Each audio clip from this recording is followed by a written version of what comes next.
Hi everyone, welcome to Netgate Chemistry. So in the previous video we studied about the electroneutrality principle and the ways by which a coordination complex attains electroneutrality. So in this video we are going to start with the applications of electroneutrality principle, right? So the first application which we are going to study is that the electroneutrality principle, it helps us to analyze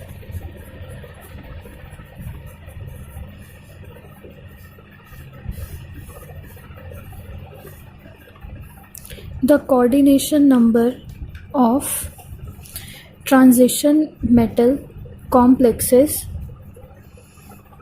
having same oxidation states. Okay, so how we'll understand now. So if I take the series of scandium, titanium, vanadium, cobalt, nickel, copper, zinc, all in +2 oxidation states, this will be the series. Okay, scandium, titanium, vanadium, chromium, manganese, iron, cobalt, nickel, copper and zinc, all in +2 oxidation states. Then if I talk about the d electrons present in them, then those will be d1 in scandium, 2 positive, in titanium 2 positive it will be d2, then d3, in cobalt 2 positive it is d7, then d8, d9 and d10. These will be the d electrons in these ions. Okay, transitional metal ions. Suppose these transitional metal ions are going to form a complex having some coordination number. So what happens, as we go from here to here, the number of d electrons are increasing, right? So as the number of d electrons increase, what happens, suppose this is your metal and around it the number of d electrons are increasing in the outer shell, right? So what happens, when a ligand approaches this metal, suppose a ligand is approaching this metal, so ligand will also be having negative charge or the lone pair. So what happens, the electrons of this ligand and the electrons around this metal, which are your d electrons, they start to repel each other. Okay, so as the number of d electrons goes on increasing, what happens, this repulsion also increases. So what happens, due to this, to the coordination number, initially we are having less number of d electrons, right? So the repulsions will be less initially. So because the repulsions will be less, so more ligands can approach, right? If a metal is having less number of electrons, then more number of ligands can approach this metal, right, due to less repulsions. So initially we find that in this series, initially the metal ions which are present, they show coordination number 6 predominantly. Okay, predominantly we see coordination number 6, but as we reach towards copper 2 positive having d7 electronic configuration, this cobalt 2 positive can show coordination number 6 also and 4 also. Basically this is the transition from coordination number 6 to coordination number 4, and after cobalt all these three, they show coordination number 4 predominantly. Okay, so what we have analyzed, that in case of transition metal complexes which are having same oxidation states, here all are having +2 oxidation states, initially the coordination number is more because the repulsions between the d electrons of metal and the electrons of ligand is less. So initially it can show more coordination number. So here coordination number 6 is predominant up to cobalt 2 positive. Then on reaching cobalt 2 positive, what we observe is that cobalt 2 positive can show coordination number 6 also and 4 also.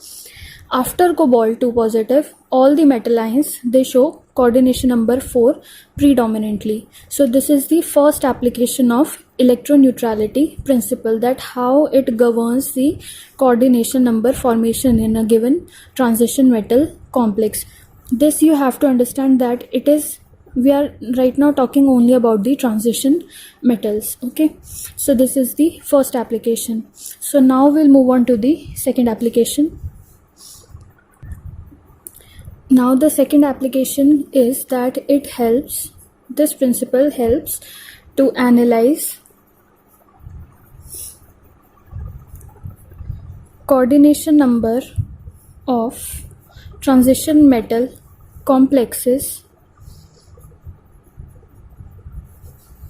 having different oxidation states. Initially, we took the case in which the transition metals were having same oxidation states, right? All of them were having +2 oxidation states, right? Now we are going to take up the examples in which the metal atom will be having different oxidation states.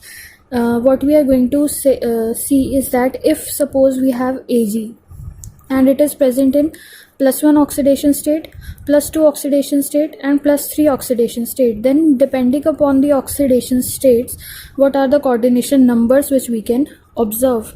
So what we observe is that as the oxidation state of metal increases, this transition metal increases, the coordination number also increases. Okay, for Ag, oxidation state +1, it shows coordination number 2, +2 it shows coordination number 4, +3 it shows coordination number 6. Similar is the case of gold. Okay, similar is the case of gold. Also, one thing which you have to note down is that it is only applicable for transition metal complexes, right? So here you have understood why this happens. As the oxidation state increases, the positive charge on the metal ion increases. If this positive charge is increasing, then naturally more number of ligands which are having negative charge, or the lone pair, more number of ligands can reach to this metal. So more is the positive charge on metal, more the number of ligands it can attach to itself. Okay, so this is the second application of electroneutrality principle. Now one question which is very important is that what are transition metal complexes? Right, very important question. Then what are transition metal complexes? What do I mean by saying transition metal complexes? Then in the category of transition metal complexes, we will be having the central metal atom having D1 to D9 configurations and ligand with them. Okay, so these will be the transition metal complexes. Okay, we have not included D0, D10. Okay, so from D1 to D9, the transition metal ions having D1 to D9 configurations, they will along with the ligands, they will come under the category of transition metal complexes. Okay, now we'll move on to the third application of it. Now the third application is that it helps to explain the thermodynamic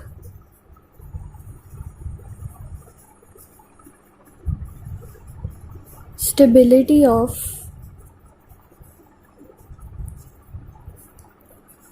non-transition metal complexes having different oxidation states. Okay, now here you have to remember is that now we are talking about the non-transition metal complexes. So now the first question will be that what are these non-transition metal complexes?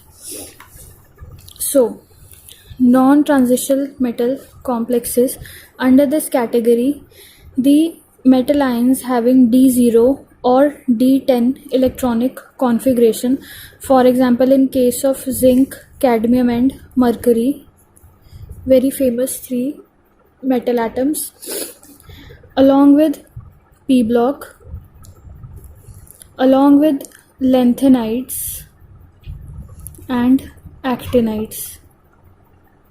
These all come under the category of non-transition metal complexes, no doubt, along with ligands. Okay, we are talking about the central atoms here.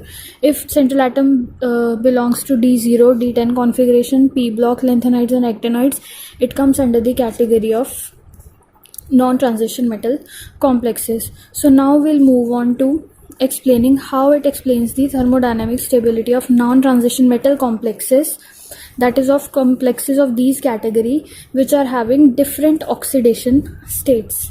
Okay, so for example, I have NaH2O6 positive, I have MgH2O6 positive, AlH2O6 positive. Here water is a neutral ligand. So here what we can see is, here Na has +1 oxidation state, Mg has, okay, we have to take different oxidation states, so +2, +3. Okay, here Na is having +1 oxidation state, Mg having +2 and Al having +3 oxidation states. So the oxidation state is increasing. So as the oxidation state increases, what happens? The stability of complex also increases, right? That we also know why. Oxidation state is increasing, that means the positive charge on the central atom is increasing. If the positive charge will be more on the central metal atom, then more number of ligands which are attached, okay, it can neutralize more number of ligands that will be attached, because ligands will be having negative charge or the lone pair with them, right? So it can neutralize more number of ligands. So more the positive charge, the better is the neutralization. So this is the third application of electroneutrality principle. Okay, now we'll move on to the fourth application. It helps to explain the thermodynamic stability of non-transitional metal complexes, that is having same oxidation states. Okay, the remaining heading is same as for the case of third application. Okay, but in this case we are taking same oxidation states. So again we have to take an example. For example, we have NaH2O6 positive, KH2O6 positive, RbH2O6 positive. All of them are having +1 oxidation states, right? But now here we will look for the electropositive character. In S block we do not talk about the electronegative character, we talk rather about the electropositive character. So among sodium, potassium and rubidium, which one is more electropositive, that we have to see.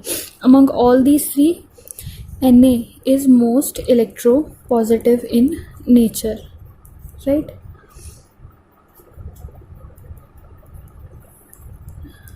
So more electropositive means it can hold more negative charge on it, right? So because Na positive can hold more negative charge on it, so definitely this complex is going to be most stable, followed by this one and then this one. This is most electropositive, then K positive and then Rb positive. So here also what we have seen, okay, in the third case oxidation state was increasing, stability was increased. So here what will be the trend of stability? Here this one will be most stable because having most oxidation state, then this one Mg1 and then Na positive one. Here the trend is like this, okay, because Na positive is most electropositive, so it can hold more negative charge on it and the complex will be stable the most, okay, in all of these three cases, followed by K positive and then Rb positive. So these were the applications Okay, one more application is left. If we change the ligands, then what will happen? So that last application we are also going to discuss. So the last application of electron neutrality principle is that it helps to explain thermodynamic stability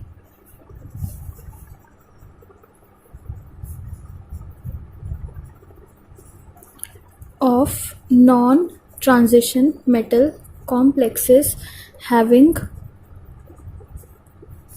same central atom and different ligands. This we are also going to understand with the help of an example. So suppose I am taking the example of MgF6 2 negative, MgH2O 6 2 positive, and MgNH3 6 2 positive. Okay, so first find out the oxidation states. Here the oxidation state will be what? Okay, you can make this 4 negative. So here Mg is +2, here also +2, and here also +2. In all of them, Mg is having +2 oxidation states. Now we'll look for the ligands. Here the ligand is fluorine. Here the ligand to which Mg is attached is like this, right? OH2. So Mg is attached to fluorine. In the third case, Mg is attached to ammonia, right? Ammonia donates its electron pairs to magnesium. So in the first case, atom is attached to fluorine, next case oxygen, and next case nitrogen. So if we look for the electronegativity, then fluorine is most electronegative, then oxygen, and then nitrogen. Fluorine is having electronegativity value of I think 4, oxygen is having 3.5, and nitrogen is having electronegativity value of 3. So fluorine is most electronegative in nature. What do I mean by saying this here is that if Mg is attached to fluorine, so what this fluorine will do, because it is most electronegative, it will draw out the electron density from the central atom, making less electron density around the magnesium. So it will neutralize the negative charge on it, right? So if fluorine is attached, so it will draw out the electrons from the central atom. Okay, here in second case, magnesium is attached to oxygen. Oxygen is also electronegative, but it will draw the electron density lesser as compared to oxygen. And in next case, it is attached to ammonia, nitrogen. Okay, nitrogen is also electronegative, but it is lesser than oxygen and fluorine. So it will also draw out the electron density from the central atom, but not more as compared to oxygen or fluorine. So depending on the electronegativity, we can say that because fluorine will attract the most electron density, right? So what will it do? It will neutralize the central atom most.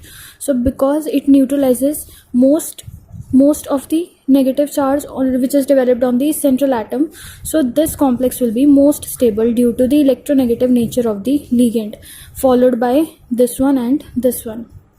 Okay, so in this way it explains the thermodynamic stability in which we are having different ligands. So this is all about the application part of electroneutrality principle, right? So I think that's it for this video. Thank you so much for watching.